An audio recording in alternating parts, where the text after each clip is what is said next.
Best Macca's burgers ever. Speaking of Macca's, A&E in the chat just said, Nick Boy looking like a $2.50 Macca's snack wrap.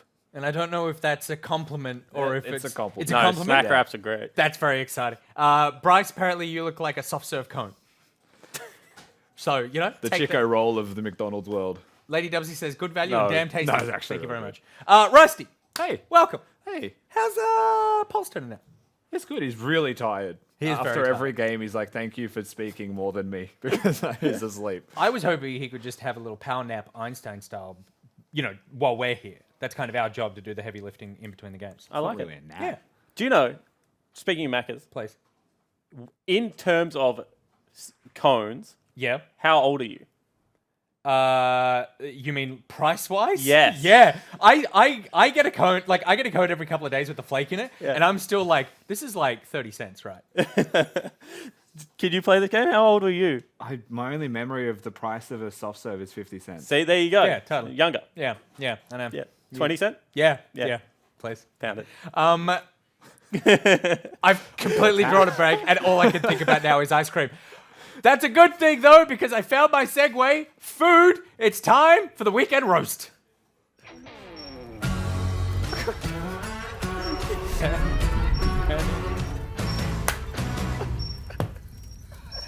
That is the flattest meat I've ever seen in my entire life. And we don't Delicious, see those, so that was an experience. So Sorry? getting to see the videos for It's the very first exciting. time. Yeah, I know. I mean, that was really spinning fast. This is the segment that was inspired by last week's segment, where we drew a bunch of comic book covers, and you just spent the whole time flaming Bryce, and Bryce upstairs spent the whole time figuring out how to flame you. And so this is the airing of grievances, where we just get to talk about things that have frustrated us. We get to complain. We get to get some stuff off our chest, whether it be about our fellow co-workers or just about anything in life. Do you want me to go first? Yes. All right. Yeah, it'd be great. I have a grievance that I would like aired. My grievance was initially going to be my son. Oh! Yeah, I know. And if you're watching, you shouldn't be, because it's probably bedtime. No, it was going to be because he's, you know, you're talking about your boy's sleeping until 10:30 sometimes. Banjo's decided now he doesn't want to wake up at 7. He wants to wake up at 5:45. So that's a living nightmare. But I got a text message from my partner today. My grievance has changed. So our house, we have Banjo's bedroom is relatively close to the front door. So we get packages and stuff delivered all the time, and they'll just like hammer on the door and it'll wake him up. So we put a sign on the front door saying to delivery people, hey, please don't knock, our son is asleep, just leave the package at the front door, or call this number if you need it signed and we'll come out. So my partner's at home today. She hears like a beeping at the front door. It's like a scanning for a package, so she's like, okay, they're just gonna leave it. And then she hears this scratching at the door. She's like, what the hell is this? And then she hears this scrunching sound. She's like, what the hell is this? So she does that sort of like half run, but you're trying to be quiet, so tiptoe down the hallway. Rips open the front door, and the Australia Post guy has ripped our sign off the front door and is running down the front stairs back to the car. And she like whispers at him going like, what are you doing? That's my sign. And he turns around and he goes, you're supposed to sign for these things. And she's like, yeah, but like read the sign. And he goes, you've got to sign them. And she goes, give me back my sign. And he runs off into the car. And he ripped the paint off our front door because the sign was stuck on there. So screw you, Australia Post. You're my grievance today. You're a nightmare organization. And I hope that something terrible happens to the, I don't know, value of your company and you tank it. You're a disaster. You steal people's signs? Is that what you have to do to get attention? My God. So that's what pisses me off. I think that's fair. 'Cause Isn't that some bullshit? There seems to be universally a lot of tribes with delivery men. I think that is just like universally a problem. You know what we need? Uber for packages. Uber package. Yeah, so that I don't need to deal with Australia Post anymore, and I just get someone who turns up really nice, and I'm like, I'm gonna rate you. Isn't that Australia Post? I mean, isn't it just like Amazon? No, because the difference No, is he wants that, to like, rate them. I want to rate them. That's why He wants like, accountability. right. He wants to be able to track his driver and be able to either positively impact that driver or negatively impact them, more importantly. I'll tell you what, the gig economy is terrible for everyone except for the consumer. Like, they get paid like trash, they get worked to the bone, but I get to go, 1 star and they probably get fired. So therefore, I would never have to deal with this sign stealing bullshit again. Jake, you're up next. I think we're all supposed to do grievances, right? Yeah. I'm right. done with mine now. But we're going to spread it out over 2 segs, so you don't need to rush too much. Okay, no Please. rushing? No rushing. Okay, so mine is the road infrastructure of Australia. I like that we're tackling the really big issues. Pulse, welcome to the country. Because I feel like we talk about infrastructure a lot. Yep. And as video game players, we attack things like the internet. And, you know, I feel like we've overlooked the big one, which is Australian roads suck. They're terrible. They are terrible. I drive the Monash Freeway from the southeast suburbs to Melbourne to the city every day. And every single day, there is like traffic jams or blocked off lanes or just stuff everywhere. And they toll you for it.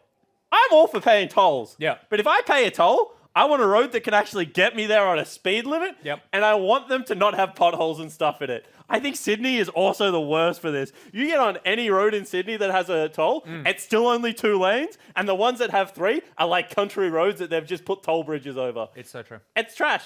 I'm over it. The Australian government, whoever guarantees me good roads, I'm voting for next. That's what I've decided. Well, I believe it's a state-based thing, and they're all corrupt. So there you go. I said it. So you're never actually going to get what you want. I agree, though. I drive everywhere. I'm trapped in the friggin' edge of the city. It's a nightmare getting in here. I'll tell you right now, like when we used to live in Forest Lodge, so 2 examples. We used to Please. live in Forest Lodge in New South Wales. It was quicker to walk, like just straight up. Yep. If you got caught on Bridge Road at the wrong time, That's true. I would just walk past Ubers that had people that lived next door to me. Second point, if there is no traffic where I live, it is a 50-minute drive at 100 kilometers an hour from my house to the airport.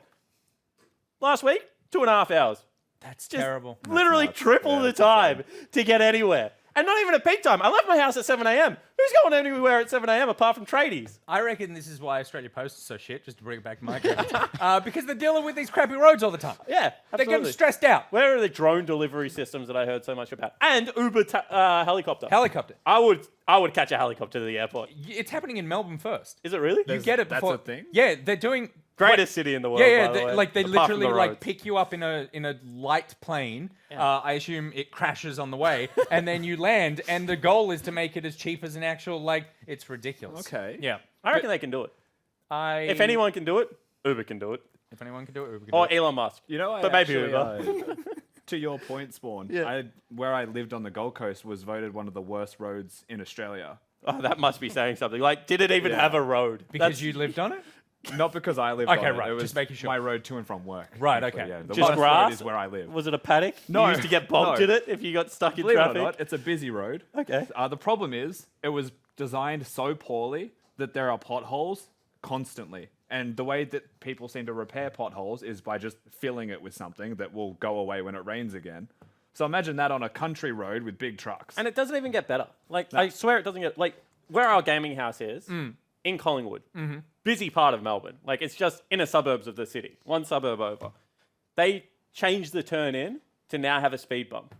It is now impossible to enter the one-way street without just smashing the front of your car directly into the speed bump. Wait, On a there's a turn. speed bump on the turn? Yes. So you turn Onto a speed bump. and you take one wheel on. Yes. That's It's not just... You're a okay. trash Whoever's state. doing it, like, whoever's designing these roads should be fired. And then the person that takes their job should also probably be immediately fired. I think we're like 2 removed away from the solution to this problem. I think that the answer to most problems is people should be fired. Please send us your grievances as well, because I do want to read them out in the next one as well. I feel like we might save yours for the next one because all we means. are going to head into the next game very shortly. But it better have something to do with state infrastructure. It does. It does? Yes! Pulse, you're off the hook in terms of problems with Australia, but I assume that you'll have something for the next seg. Chiefs versus Legacy up next. Oh, OPL Classico. OPL Classico. It's my favorite time of the OPL year. It only happens 6 times a year as well. So, you know, they're just so rare at the moment. No, but this is exciting because I feel like this is the best Legacy has looked this year. Yeah. They've continued to build. And if I'm not wrong, someone nod at me, Chiefs are playing TN. So that's really exciting. Carry player against Paprise, like the top pike god. The This should be Riven a good battle. matchup. Riven Pike top lane. We could get some crazy stuff up there. That's actually a really good point. It's exciting for the carries. I can't wait to see how it does play out. Of course, Chiefs still with a point to prove, still wanted to force their way back to the top of the table, but Legacy always a threat, always. You can never underestimate Groot. All right, let's throw it over to Pulse and Ejim with the Macca's Champ Select. Thank you. I feel like that was just a lot of old men talking about old men problems. You know what I mean? Like, 'cause I don't know what's above like millennials, but because this is the millennial desk right here. You know, I don't know what you were born in, but there's just aren't problems that really like matter to me. You know, like talking about how my vacuum cleaner is, like that type of stuff. I just don't not, own a vacuum cleaner currently. currently. I own a washing machine, but I don't personally own a vacuum cleaner. Then how do you clean? Well, your I mean, the anything? houses that I've been moved because you're just not, all hotels. You're not filled in with the story. I'm bloody couch surfing. Next week, I'm locking down throwing my pen everywhere.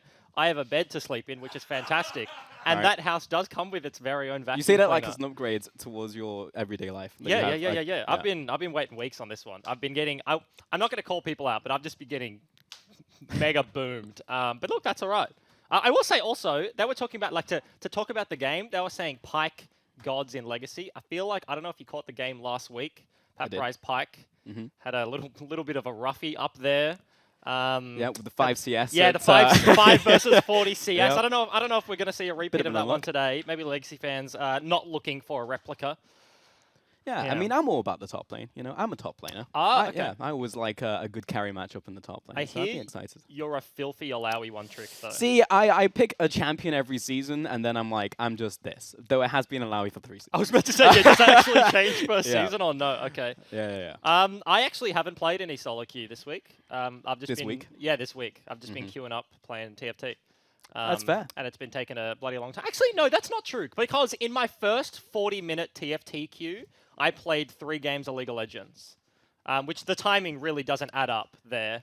It seems like it should be the inverse, right? Yeah. No, it was like a 40-minute queue, just sat there for 7 years, and I got to grind out 3 games. But Well, quickly sell me on auto battlers. I mean, because I've never really gotten into them. Neither have I. To be honest, like I've not that's played right, anything. that's all you've been talking about. You're saying like this is the millennial desk. Every other man in this room is like, oh yeah, we can't play Battle Royale. I skipped over that one. Because my roads are broken. Yeah, their roads are broken and they can't hold a bloody mouse with their head. They can't aim It's not ergonomic enough. Yeah. Yeah, it's ridiculous. But so I was playing that one, and now the auto battlers TFT actually kind of pog champ. I'm looking forward to it. Yeah, you can play it. Yeah. It's like coming to a patch near you at some point. Soon TM, folks. Well, maybe I'll get into it. We'll see. I'm definitely getting into this game, though. Hashtag segue, as we have Aatrox as the first ban coming in from the Chiefs.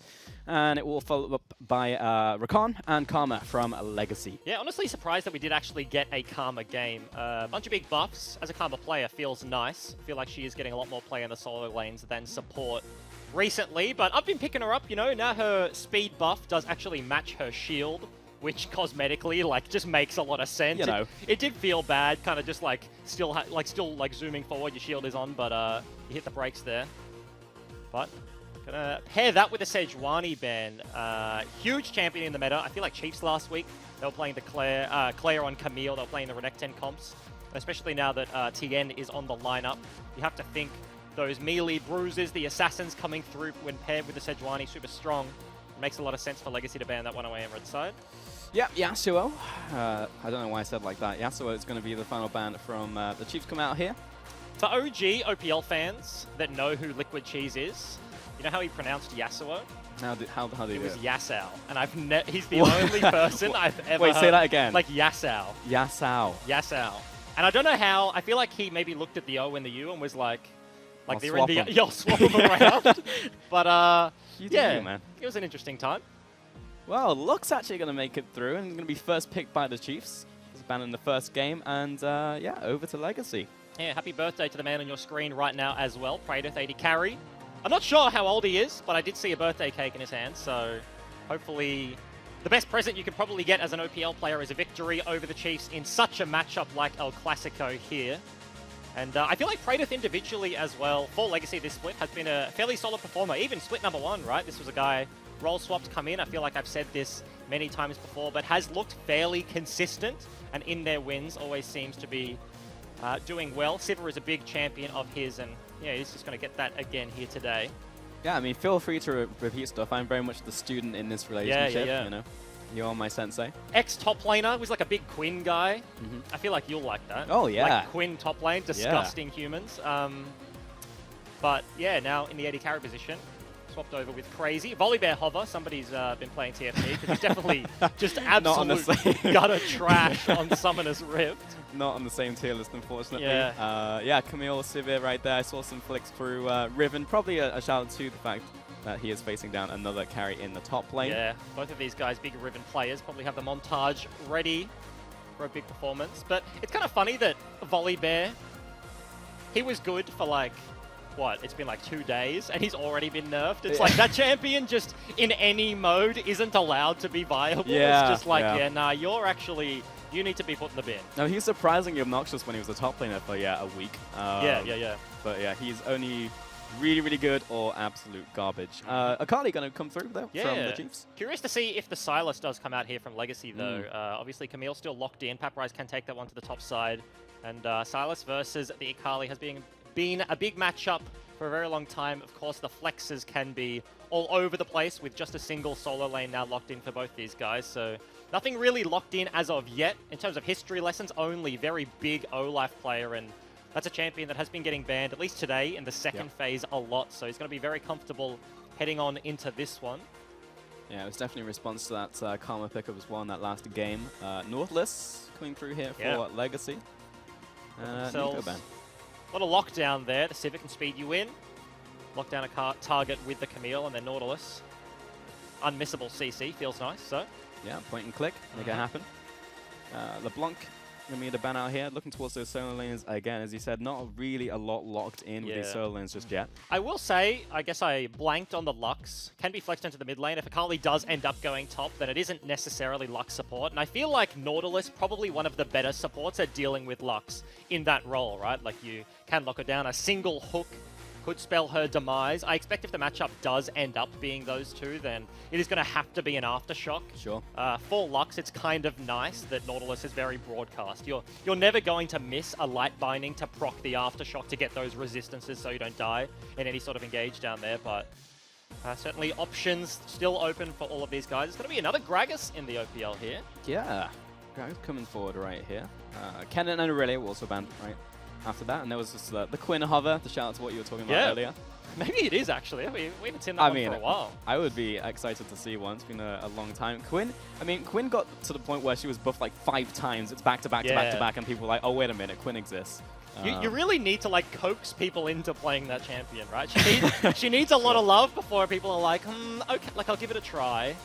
I mean, she is pretty one-dimensional, but I mean, once she's good, she's good. Ezreal and Jack's going to be the final 2 lock-ins here for the Chiefs. So we do get, a carry pick coming in at the very end there. Okay, and Talia going to be put in the mid lane as well. Okay, some interesting stuff. This is going to be Razor's, I'm just going to say, 70th Ezreal game in a row this split. Ayla's also played the Lux, so a heavy poke bottom side of the map for Chiefs. And yeah, the Talia is the most interesting one to note. They do have, in terms of Legacy's top 3 champions, they do have a mix of that damage. You don't want to go triple AP there with the Gragas in the jungle, but Talia kind of reared her head back in the mid lane a couple of months ago, but hasn't really felt like anything at the height of the meta for a very long time. But given you're going up against something like the Akali, she's had her sustain and her laning nerfed a little bit recently, does make a lot of sense. You just want that priority to start roaming around the map, and melee champion, you just kind of get to throw rocks at her head all game. Sounds like a good time. Yeah, seems like good to me. I mean, I feel like a lot of terrain champions have just, over time, there've been more champions introduced to the game where it's just like, and I can destroy terrain. Yeah. I mean, we're going to get a new one soon as well on top of Yeah, that. Kiana gets to whack into Talia wall and, I don't know, Earthshake the entire map. Yeah, it would be sick if she could actually Earthshake through the Talia wall. If you just like set it up as like a semi-cross map. That'd be pretty crazy. Oh yeah, you reckon if a Talia wall like intersects with a wall on Summoner's Rift, does it then become just like all of it like classed as terrain? I mean, you could make a terrain comp. I mean, I'd be into that. Yeah. Just make some shapes. Yeah. You could get an Anivia, get a Jarvan. But yeah, that'd be some interesting stuff, I guess. Well, fair enough. What do you make of these compositions here, Ejim? Interesting. More so from the side of Legacy, right? They've gone hardcore carry top for Paprise once again. Locked that one in. It was the Sejuani banned away, but Guts back to the Gragas. The Talia mid is the biggest thing that sparks for me. They want to play this priority game, the Sivir, the Taliyah, get those lanes pushing and get active early on the map, I feel. Whereas Chiefs, they're happy to... Well, not necessarily happy to, but they can sit back if they want. The Jax, the Ezreal, the Akali, they can sort of open up the map, play the side lanes much better. Well, as we get into game, we've got some more coach talk going on. How you going? Good, thanks. How are you? Yeah, pretty good. And I like when people say that back to me. Yeah, you actually get the reply. Yeah. Yeah. Nobody ever asks how you're doing. But I wanted to ask you. You probably would have heard the question. Do you know if Taliyah Wall with a new champion? I know you're like a bit of a wiki goblin. Of course, we have some history there. But if it like intersects with like a Wall of Summoner's Rift, and then Kiana, the new champ, is going to bash into it, do you reckon it connects? You know what I mean? Like, maybe, yeah. Do you know what the Kiana I've seen the abilities, yeah. Yeah, maybe it could. I'm not sure. Yeah, we will. We'll have to do some play testing and figure that one out.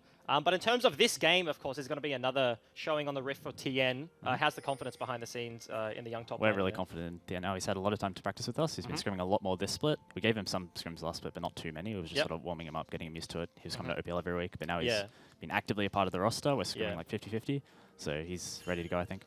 And was that like always a long-term move? I guess you were saying like, yeah, he got some time last split, but there maybe wasn't really much intention of getting stage games. And now like into split number 2, was it really like a ramp up towards Worlds? Yeah, well, we might have played him in split 1 if like something went drastically wrong, but like it was really never going to go that poorly. So the plan was always to have him ready for Worlds. So starting to ease him into games now, the start of split 2, and hopefully he's ready by like later on the split to be ready for Gauntlet or playoffs at some point. Yeah, okay. Was it a specific idea to put him right here into Power Prize as into his first game? So I don't think there's any team that's an easy beat, but Legacy and like there's a few other teams that are sitting sort of at the bottom of the standings that would be more comfortable giving him his first game on, just because it's a little bit more comfortable. We're not overconfident by any means, but we wouldn't have subbed him in against Mammoth, for example. Just it would be a big expectation on him for his first real game. He did play 1 game last split, but it was a dead rubber, so I don't know if he really felt like it was his debut or not. And he's confident against Backrise. He scrimmed against him, so.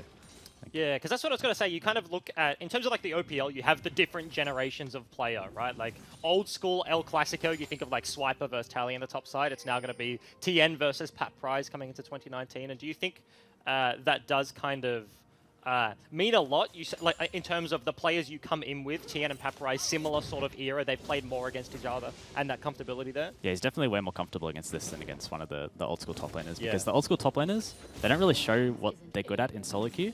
Like, the end against Swiper in solo queue is like it's really different experience to the end to Swiper in like scrims. Not that we've ever seen them play each other in scrims, but it's a different environment. And it's not like the end just runs down a lane and hits this person to death in scrims. You know, it's like that's how he plays in solo queue, but it's a different environment in scrims. So this is definitely more comfortable now. Yeah, and we'll see how the lane progresses. Thanks so much for joining us, Bolt, and yeah, we'll see how your team does. Thank you very much. Yeah, I'm glad we got some insight there into the top lane specifically. You know.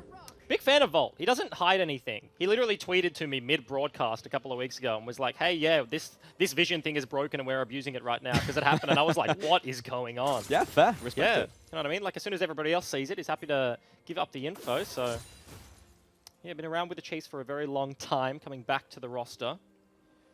Yeah, we are getting underway in this game. Not a lot of action so far. Everything just kind of treading as you would expect. A little bit of a jungle camp lead, though.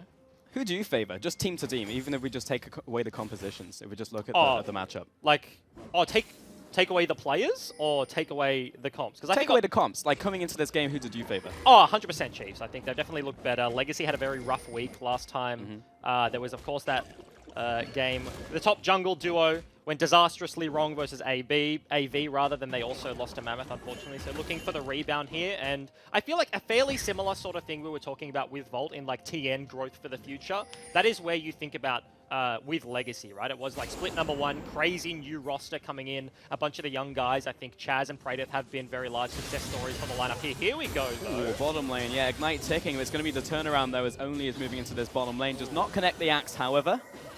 And it's going to be a heal on the way out. It looks like it's tagged onto Only, actually, not a support.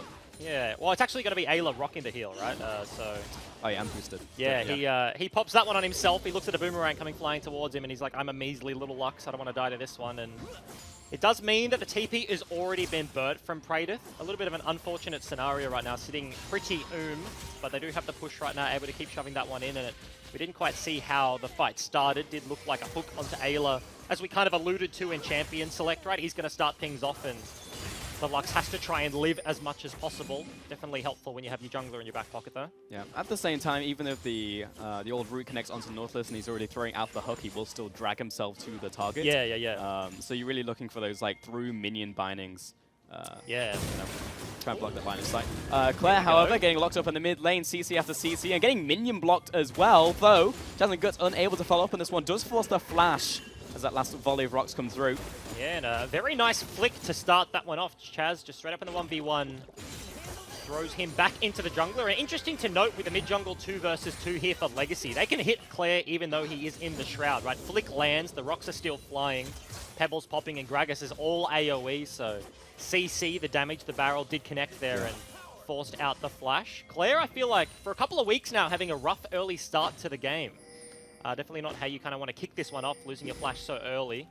And had a similar sort of scenario on the Aurelia as well, so kind of looking to bolster this one as they tread on into the end of this game.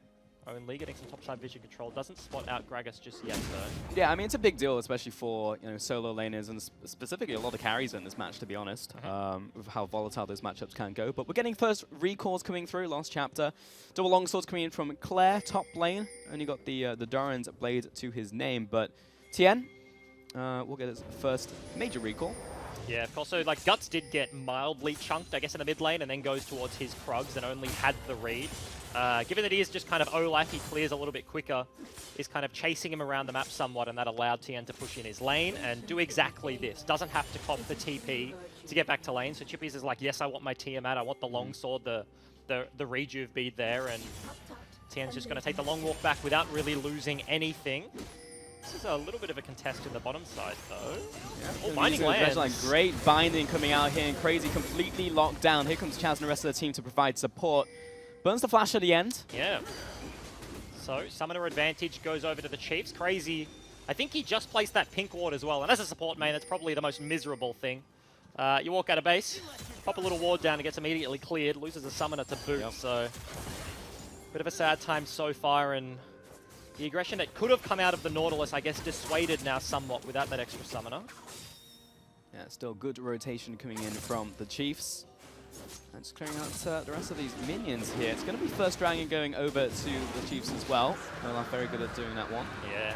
Doesn't need friends, gets very low, kind of ramps up with the attack speed.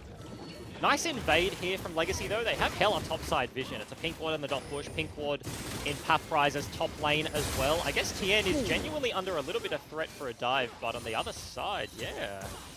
Okay. Yeah, true shot through the minions. I mean, if the minions weren't there, wouldn't have had the damage reduction. It probably would have been a kill, to be honest, onto the old Nautilus. Yeah.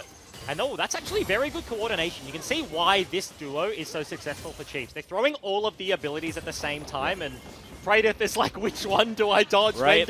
When does the spell shield come out? And I feel like a pretty finicky ability at best. Sometimes you get the cheeky extra proc. It's like you dodge the whole Alistar combo. You get the 2-for-1 there, but given the Crazy got chunked out, forced back to base, this Poke duo here coming online. Blue buff is looking like just the trade here for Chiefs as well.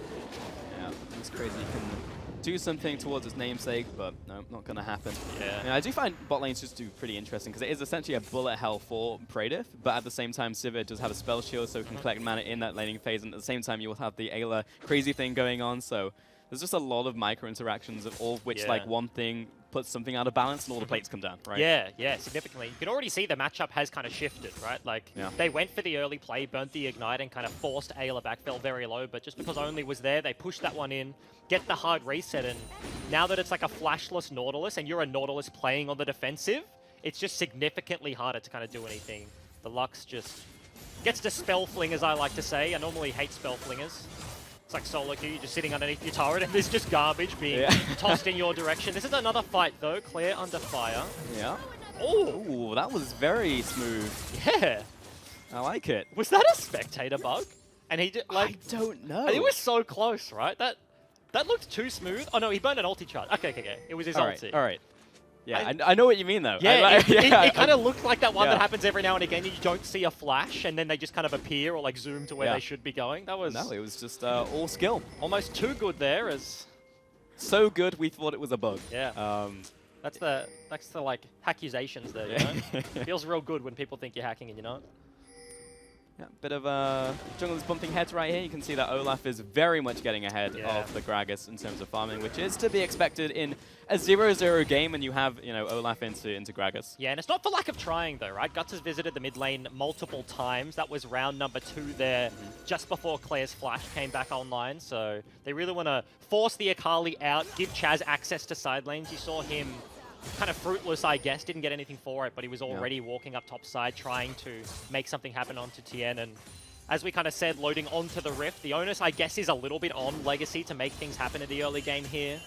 Because, as you mentioned, 0-0-0 isolated matchups. The Olaf just clears so much quicker walking around, and you can see Chiefs just kind of have a little bit more vision, slightly deeper extended in Legacy territory than the reverse there. So Gold lead, I guess, just kind of trending ever so slightly in their direction. Yeah, it does also mean that when you're looking at champions and they're scaling, you just get to see them in the vacuum, you know? You look towards a Sivir who's just been like, item, item, item. You look towards a Jax who's also like, I would love to get to 2 items, and is just going to get to that point regardless.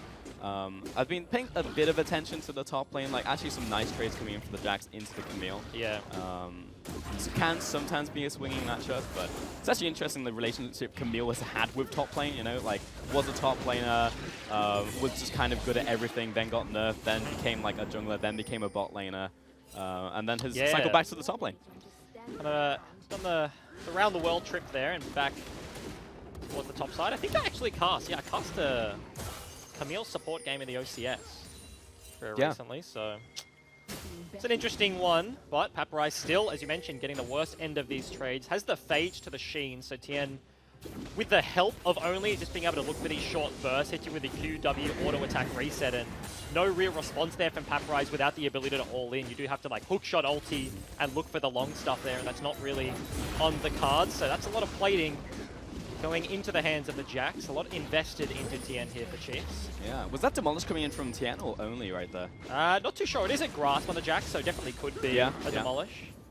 It's just interesting going for that Demolish choice right there. It's just kind of the knowledge that you are going to push up and you will be able to access the Demolish, right? It's like almost like a president saying that like, I am going to be in your face. And it's almost like, to look at the response, from the other side, it's Rift Herald. You can't trade against that. You will lose the race. They're going to crash this one into the inhib, but Legacy are trying. But this is kind of like Rumble on a budget. You've got the Lux ulti, the Sivir ulti, they've defended the wave. And you've got to go for this if you're Legacy and it doesn't quite work out. Throws out the barrel, you hate to see it happen. Raise over the wall, should be able to get this one onto Chaz, however. Yeah, followed from Claire. A little too easy. There is a kill in return. Look at it. This is an inhibitor tower dropping at 13 minutes out from the top lane. And this is 2 weeks in a row where something disastrous goes wrong in the early game for Legacy. That trade. Awfully one-sided. The defense there, I was calling it Rumble on a budget. You have the Ezreal ulti, the Lux ulti, they clear out the wave, but Legacy, they feel committed, right? They have to get something because they're just losing massively on the top side there. And dive goes Ori. Yes, they take down Ayla, but a very small prize off the back end of that. And gold lead, we were saying, was just kind of in a 0-0-0 game, slightly trending in Chiefs' direction. That's just a 3K out of nowhere. It just felt like a high-risk play for medium reward, you know? Like, Legacy could have maybe put jungle in top side and just stem the bleeding, would have lost a tower and maybe half health on second turret. Or you go for the bot lane play where it's like, we could go big and then go even, right? Like, there's almost no, like, super winning scenario for what Legacy put themselves in. Trying to make something happen out of nothing, and I feel like maybe a little bit disconnected there. Chaz comes late to the dive, the wave already dead. But just trying to escape that mid lane was difficult, especially now Claire getting himself to the 1 item mark, as we're going to take another look at it. The ulti goes into Narnia from Guts, and Ayla lives for just so long. You see the turret, incredibly scary, dealing so much damage per auto attack, and that Lux just lived for such a long time. Claire comes down, cleans up one very easily, but that was just kind of the last thing to happen on a series of unfortunate events there for the red side. I mean, to be honest, if that dredge had not hit from Crazy, there's almost a chance he would have survived, right? Yeah. Because he was underneath tower, low health bars coming through. So, yeah, expertly played across the board from Chiefs, and it's just really sells the narrative of what we're talking about. You know, Tien on top side gets triple towers at 13 minutes, picks up the Triforce, and has extra items to boot, right? Like, this is the happiest Jax. And also a very big TP burnt from Paprise, and they know exactly where he is, pings onto his head immediately. And now Legacy more onus on Legacy to make a play from this. They do manage to get the jungler, has to flash away from the Lux ultimate coming through. So they do manage to get something on the backside. It's going to be an Ocean Dragon to capitalize off of the back of that one. Looked a bit weird with that setup there. Paprise didn't actually get into the play, but Legacy, they're able to force, given the retreat was cut off there from Chiefs. And yes, the flash gets burned by Guts, but that is an Ocean Dragon. They're not going to let Chiefs stack those up, especially given that this map is just so open. Top lane has nothing for years up there, and Claire now, as I said before, first item completed. They've gone for the 1-3-1. Has everything to play with. That's a flash burn in the bottom side, though. Yeah. Oh, Chance is going to be straight taken out by Tien. All right. So bloody, we didn't even get to see it. Yeah. That was, it's R-rated. Yeah, that was... I mean, even for this broadcast, it was... yeah, we're pretty loose on the OPL, but Talia dying, that's just... I mean, that's off the cards. Absolutely not. Yep. Well, Jax is going to come back at some point, and this is going to be scary. Like, if you wanted a breakout game for a player, like, this is pretty much it, right? It almost feels like both teams are playing towards making Tien look good. Yeah, because it was like the slow build. Like, laning phase, just nothing was happening, and the Rift Herald gets him 3 turrets. Like, he's got all 5 of those plates there, and immediately gets a solo kill. You can see from Chaz's point of view. CCTV footage. Yeah, that's you see nothing in the bush. Out comes a Jax, and flash stun. Just get very chased easy down. cleanup there. Once you got that Triforce in the phase, if you're a Talia, I mean, without a dash, you just die. That's essentially it. As soon as you get lopped on, you really have that one opportunity. It's like, can you predict the dash that's coming and flick him away, and then you maybe live. But when it comes from Fog of War, very hard there, especially when the flash is just burnt early for the secure. So nothing the mid laner of Legacy could do. Does get taken out, and now this Jax is mega online. Goes back, buys Merc treads. Will be very useful against the CC that people like Nautilus can dish out. You can take a look at Legacy right now, just looking for opportunities. Comet comes through. Paprise. I mean, it's gotten to the point where there's almost like a small window of opportunity when you have 3 turrets going down, when this happens every game, right? Where you can actually roam away, because it will take 17 years for the wave to actually crash to your inhib. So you actually can go around, look for a pick, maybe have that advantage. But now we're solidly in mid-game, where both teams are just grouped up anyway. And that's the thing, right? Like, this window is normally like, you have a wave, look for something, don't find it, let's leave. But Chiefs still investing multiple people. This isn't engaged, though. Right side of the wall, though, for both players. Oh, he's in! And he actually just goes in on top of this. Paprise, this is literally a 1 versus 4 before the rest of the team goes in. And Tien is still left standing. Oh my god, Claire! Double kill coming in. Banana comes across. Chaz goes down. Absolute demolition coming in from the Chiefs. Yeah, 1 for 2. One ability, 2 kills off the back end. And Claire just cleans that one up. Tien didn't even die. Ends up on the right side of the wall, and he's like, actually, I want over there. Grass is always greener, goes back into the fight and gets the engage. I really like the commit there from Chiefs. That was only on the Olaf. It's a flash, literally over the wall just to get stuck into the mix. And Chiefs, they're making it work. That's going to be another turret in the bank. 6 already taken down. That's a turret every 3 minutes as we take another look. Yeah, oh, Tien, he just sees it. You know, the red mist descends, he's like, I can get this, and I know my team's going to back me up. Cuts vision into the brush. This is so nice. It's just, everything was so perfect from every player coming in from the Chiefs. It's like League ASMR. Yeah. When you have like a GP barreling a stacked wave, or like a Sivir Ricochet, like crits, and you get to watch it eat the minions, that was just... It's satisfying. Top 10 satisfying videos, right? Yep. Slow-mo, Claire hits him with the ulti, and... I could watch it again, to be honest. Paprise in the bottom lane. I mean, no flash. Best of luck, friend. Yeah, stun comes down, and now he's got the speed boost. We'll be able to get the shield up, and Tien, he's just another auto attack away from just sticking to him all day. This is just, I mean, cat and mouse right now from Paprise. Bring around the Gromp does equal a saved life there, as the bottom lane did rotate as well. Praedyth and Crazy kind of shepherding their top laner away from the very scary Jax right now, but this is a Triforce and almost a second item being worked on too. I mean, if we're talking about red flags, right, for a game, it's Jax at 1 item being able to jump into 4 people and walking out alive, right? Like, it's not even the 2 item, it's not even Guardian Angel Jax, it's just Triforce Jax. Yeah, it's not like Spear of Shojin where he's just spamming the counter-strike and like, your AD carry just can't deal damage. That was just straight up resistances. The rest of the follow-up being their Chiefs, just complete control of top side of the map. You can see Legacy's deepest ward, and I think it honestly may be a blue trinket in the mid lane. Actually, no, it would have been taken by Ray. So they do have that green ward underneath the wave, but that's going to be the deepest point of call that they can see. Now 20 minutes Baron has spawned, so time gets hard here for Groot. And I'm just always talking about top lane, but I mean, I'm looking at TN again, and it can be something said for a solo lane, especially someone like Jax getting extra levels over everyone else in the game, you know, especially when you hit those breakpoints. Extra resistances, as we were talking about from the ultimate, but once he hits that breakpoint of 16, which he will very quickly, because he's literally only been in the side lane soaking up farm for this entire game, right? Like 174 farm, 2 kills. And the only time people are grouping on his head is like, here, have a Rift Herald and 3 turrets. Or like, here, let's clean them up and then immediately leave you back on your lonesome in the side lane. So another dragon gets added. This is one game, though, where everything is going right. You know, I'm interested to see what happens if you're put in an even matchup or playing from behind, you know, because there are many facets to making a good player, especially a solo laner. So this is obviously a tick in this column, right?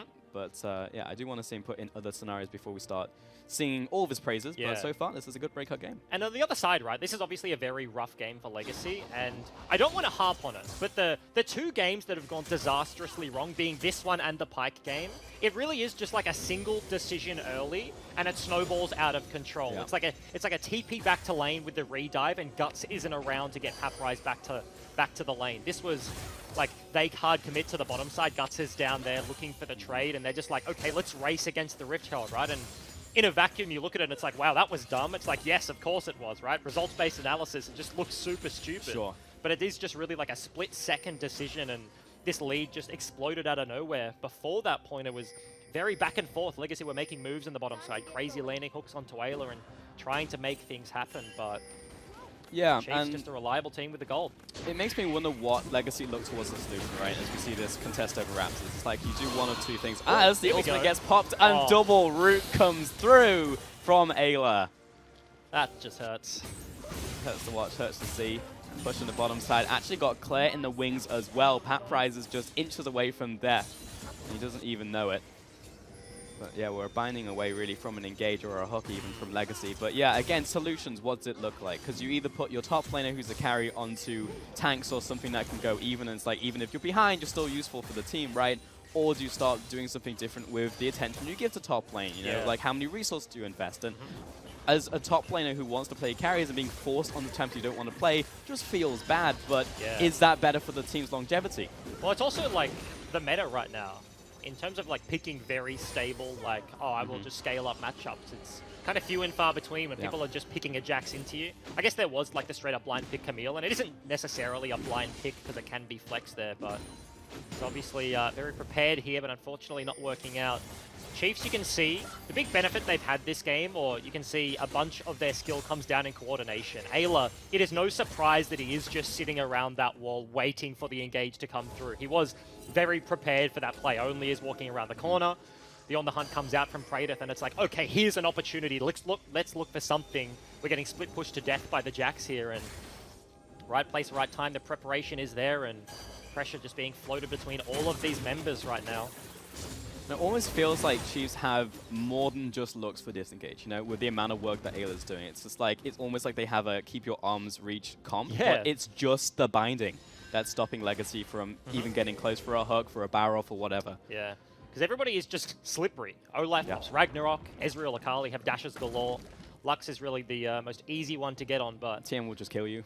Given that Lux just like sits at 9 million range, and you don't even want to go towards TN, right? Like if you run to Jax, he probably 1v2s, and then they take Baron anyway. It's not a good solution here, and solutions are something Legacy desperately looking for. I will say, Chiefs, given they're not the tankiest lineup, it is a Warrior Black Cleaver in the Olaf. They don't have a pure tank, and yes, Lux, I guess, can spam the shield over multiple members, but they don't really want to greedily start up a Baron and have a contest go wrong and throw this lead. They are just opting in for the safer play. Akali top Jack spot and just going for the long game, but wow.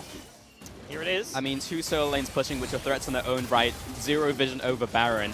We're going to see True Shot basically hit the inhibitor, and then Legacy then realize what's happening, but it's too late. Baron snuck underneath them, and this is just absolute control across the map here from Chiefs. And Legacy just haven't had a ward near the Baron pit for about 5 minutes, right? Chiefs with such control. Here's an engage. TP comes through double. I mean, you can give it a shot, but TN already doing pretty well, 1 versus 2. Here comes the rest of the team. The cavalry has well and truly arrived. Managed to take down the Jackstone. This could be the turnaround. Claire by himself into the Shroud. Raze Counting back with Crazy, but meanwhile, we've got Olaf just going unstoppable. Goes into his own stopwatch, and Crazy just left out to dry. Raze, great kill coming on to Pradiv. Double kill for the Olaf, and that's 4 kills for 1 for Chiefs. And Legacy, they thought they had it, but Chiefs just constantly baiting them in. The stopwatch from Olaf equals Pradiv's demise, and Baron picked up TPs to the bottom lane. This is going to be the inhib. And may even be more, to be honest. 20 seconds on death time. Is, yeah, we're 25 minutes of the game with Baron, with Wave, with a composition that slams turrets. Raze pushing up right here onto the inhibitor. It looks like it's going to be the quote-unquote safe play. Take everything away and just not necessarily look for the end, because we do have a couple seconds off of some of the death timers, and no Jax as well. But, I mean, what a crippling blow to Legacy. That's a 10,000 gold lead plus Baron at 25 minutes. And Jax just TP'd onto the map. He's taking a blue buff and is probably, with his presence, enough to secure this Infernal Dragon. Legacy are on the map first, of course, then the respawns did come through before the recalls of Chiefs, but they may actually be committing to this one. Chiefs should know it's happening. No vision, but Tien watched all of them, like a bunch of ants, kind of trickle by. Vision will be given by Ezreal. Even just the ultimate from Ez. Tien. Does he do it? I mean, he sees them. Oh, okay. I mean, Safe play. Yeah, safe. Safe play. Did we both want to see him jump in there with the Counter-Strike? Absolutely. Absolutely. We'll call it a safe, boring play. Come on, Tien, spice it up. But honestly, just looking for, I mean, the call was definitely made to like play it safe, take it in his, back off, clear jungle, look for re-engage, buy the buck. And that's exactly what they're doing. Just use their Baron, right? Like they want the recall immediately, and now both side lanes already pressured in, so all 5 members kind of contesting here. Yes, Jax is playing on the flank. Legacy are going to have to put up a last-ditch effort. If they can win a fight, look, it's a couple of team fights back into equilibrium this game. It's a long way away, but the engage will have to happen. Guts no flash makes it difficult. I feel like it mostly will just come down to Crazy starting it off with a hook. Yep. And I do respect the plays coming in from Legacy. The pick attempt, actually getting the kill in the end. Combo as well. That's support damage, by the way. Yeah. Looking towards this final inhibitor. Okay. Popping the ult defensively there from Pradiv. Resets are going to come out from the bottom lane, so I say it again, Nautilus on the defensive. He gets bound up, no aftershock. He's actually fairly squishy, and support damage, yes, just double supportive items. Athene's working on that redemption, but Ayla getting that level 11 mark, has the base damage, and is a significant threat in his own right now. All 3 inhibs gone. Super Creep's knocking on the door of the Nexus. I mean, this is just being strangled out of a game right here. And this is the point where you just ask for trial by combat and send your strongest champion, because there's no way that you win against all of these super minions. The whole team lines up, sieging against you very, very slowly. Great hook, though! Flashes away, the root's down, and Paprise sees the opportunity. Crazy actually still alive from this one. Claire ticking down, but it's going to be unstoppable on Only. And after all of that, only 1 kill. Yeah. Chiefs just somehow this entire game, everybody gets to live on 1 HP. Hey, good engage though, and good defense coming out from Legacy, and they live to see another day. Certainly is. The Baron is now going to be gone, and Crazy, yes, started that one up. A couple of turret shots gone awry there, and Ayla cops almost his entire HP bar before we even kicked that one off. Claire also did get denied backline access, and that really is where Akali wants to be. But normally it's like tower diving a single turret. Underneath the Nexus there is double, and makes your life much harder given that you can't hide from them in the Shroud anymore. I will say also, silver lining, Sivir, best AD carry hands down at dealing with multiple waves pushing in. So they're on the up and up. I mean, you're not incorrect, right? There is still a chance, is what we're saying. It's a slim one.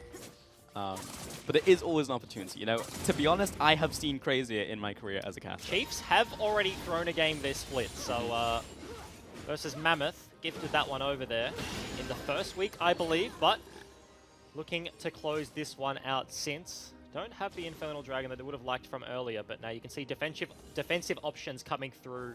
GA is there for the Olaf stopwatch, and QSS completed for the Ezreal.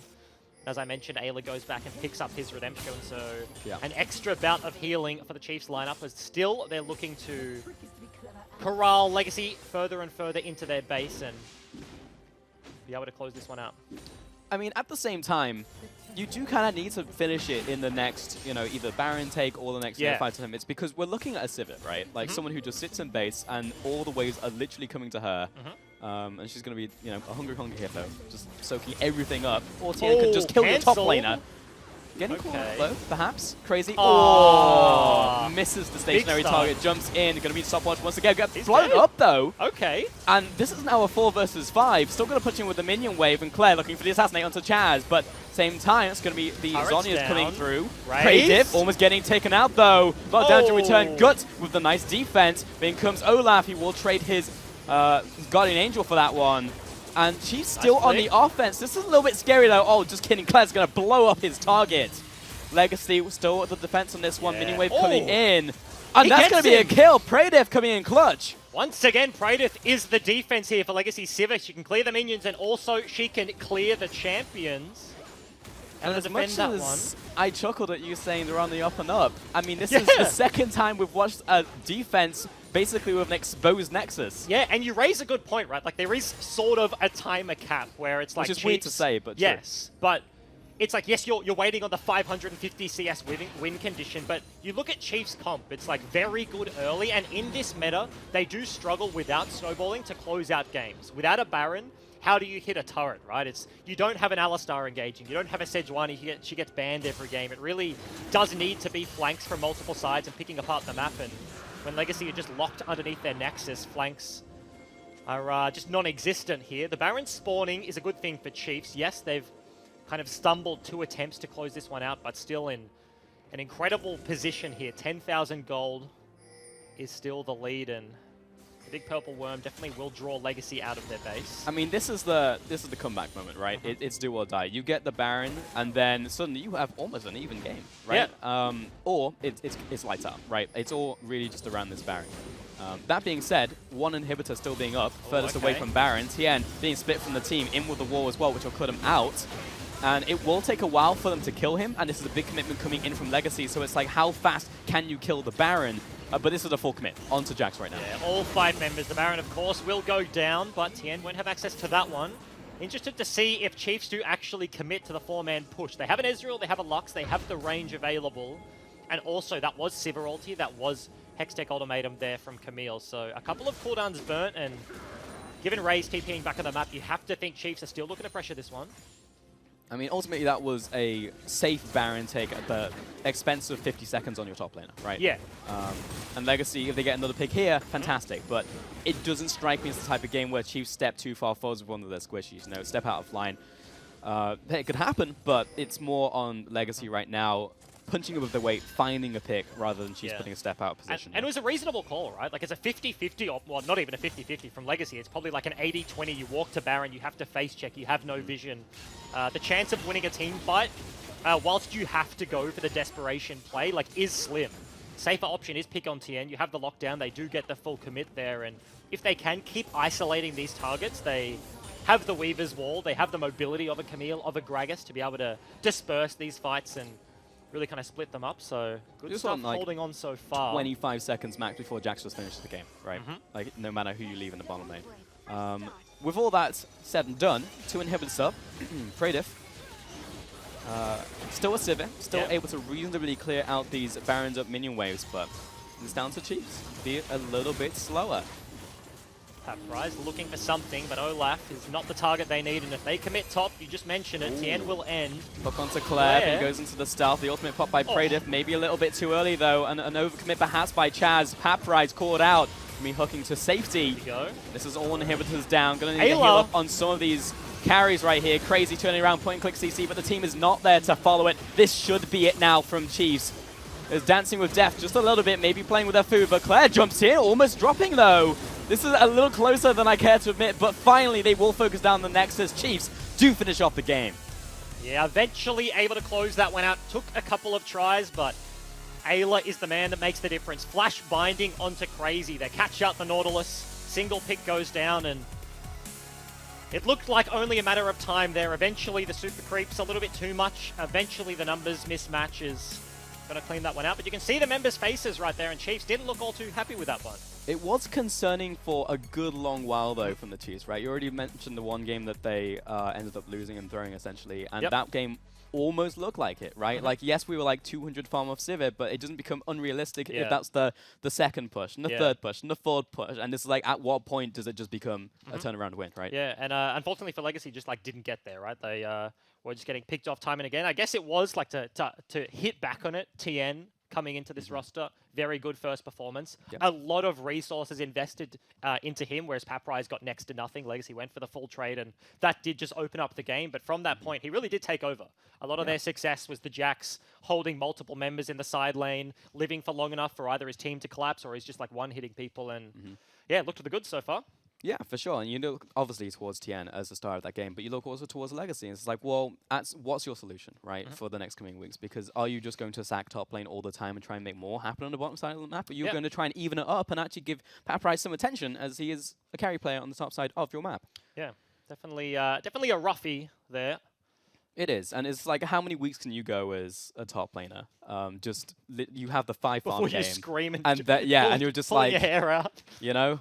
I play Maokai now, you know, that's just my life, right? Like, at what point do you just pull the plug? Just hard commit to the extreme flip-flop. Yeah. It's just the League of Legends top laner version of just committing Sudoku, right? Yeah. Like, just like, I'm out, you know? I haven't heard that in so long.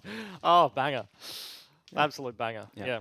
All right, well, that's it for us. We're going to send it back to the couch. I was like, are we going to get a throw, or are we just going to sit here for the rest of the night? I just like that he drew it out a little bit. Like, Just enough kept time. giving it back to Bryce. Like, oh, you know what he's saying about? Yeah. You know what? You sure? No last thoughts. Bryce, you okay? Yeah, look, I mean, a rough game for Legacy, and unfortunately one that seemed like it was decided early. Yeah, absolutely. What a disastrous race against a Rift Herald. That Rift Herald really putting in overtime. Charlie's normally good for one charge. When you get 3 out of her, you're really, like, that's 3 games worth of Rift Heralds there in one game, Rusty. It's 2 more than you should probably expect. But yeah, at the end of the day, the thing with the Herald, with the timing, is that Legacy couldn't respond to the play in top. So they tried to trade. And, you know, trying to force a response to Herald isn't always the best force. It was a little bit misexecuted from them. It was too fast, too forwards. And because they didn't get the dive to work bottom, they were punished top, not just once, but 3 times, turrets broken. And from that was just basically the game until a certain point where you look at the Chiefs and you're like, just end the damn game, because they were really struggling. Yeah, absolutely. But I want to talk about the early game a little bit more, because I feel like Legacy at times have shown like really good cohesion and like kind of an understanding of how to play the game. And then this Olaf pick kind of threw them, I think, because like we had some pretty interesting trades going on lanes, like some aggression coming out of the Nautilus. Like there were some good plays. But generally the rule about Olaf is he's purely a speed jungler. Like League of Legends players call him a tempo jungler. Yep. And what that means is, in like a direct one-on-one, if he face checks you, you get a big chunk, you just walk away. He's like, ah, damn. But in a gank, if like you get there first, like you can generally blow someone up with your CC. He's like, I'm just going to clear the wave now. Yeah. But he's one of those champions that clears so fast that you should get everywhere first. And the only way you can really challenge that is by getting vision on him early and understanding where he's going, and then just removing the play on that side of the map. And I feel like this was a job that Legacy did like pretty poorly in the early game, and that just meant that Only, who is one of the best Olaf players like in the comp at the moment, was just able to run rampant kind of over the early game. That's where they start accumulating things like the Rift Herald, and it just gets worse from there. And not just one of the best Olafs, but one of the best farm junglers, full stop, that the Chiefs would be all too in rhythm with, you know? So they're very well versed in dodging the vision even, or clearing it, you know, running sweepers is something that lots of junglers do now. So they've got that well versed, but Legacy couldn't find him. And now this is the 3rd time we've seen a sub as well. Like speaking on the positives of what Chief's done, we saw, well, actually, we've seen more subs. We saw your subs successfully incorporated into a team. But I was going to say, you know, Sully, Fudge, and Thien now coming in, right? So the 3 subs, I think the Chiefs have definitely done the best job, in my opinion. When I looked at Mammoths, it was just like Fudge is Topoon and Topoon is Fudge, and they're just going to play them interchangeably. Similar champion pools, in my opinion. They kind of give them the same amount of attention. Sully Order tried to play around and ultimately failed, lost the game against the Direwolves last week. And now Chiefs have brought in someone that is the complete opposite play style of Swiper. Big carry player, given him all the attention they need. They've turned Ayla and Raze, who are normally like lane kingdom to the extreme, into like utility bottom lane. and they've just won a game with it. So I would say, like, as the Chiefs organization, if this is future-proofing, Swiper is getting a little bit old. I see some grey hairs coming through. Like, they seem to have done a really, really good job of that so far, and that's promising from, like, a GM perspective that we are getting these new talents through successfully incorporated. Absolutely. Tien looks like the start of the next generation of top laners, you know, being able to play those carries successfully. That was what drove me to retire from being a player, was seeing Claire come in and beat me as mid-riv, and I was like, I'm never playing League again. You know, like, those are the next players, and he's definitely got that. And it's a very comfortable place for Chiefs to be in, where you have the choice of 2 really strong players there in the top lane, and you're not just... You got a sword and a shield. Exactly. You got the rock in the top, and you got the end.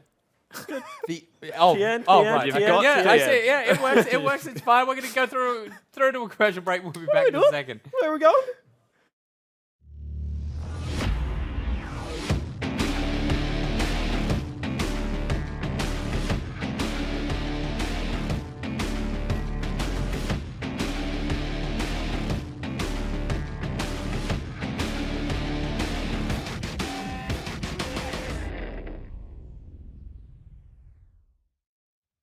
They've defended the wave. And you've got to go for this if you're Legacy and it doesn't quite work out. Throws out the barrel. You hate to see it happen.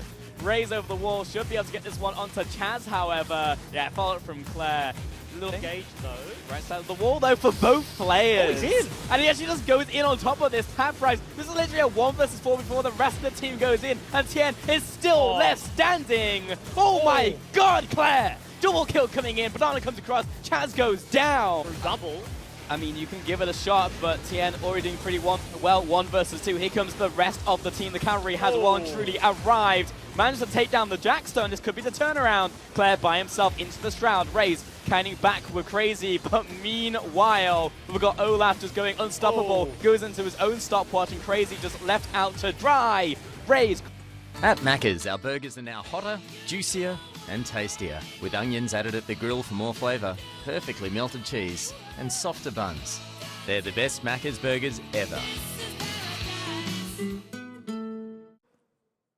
Pulse has a lovely voice. Pulse has a great voice. I always say, like,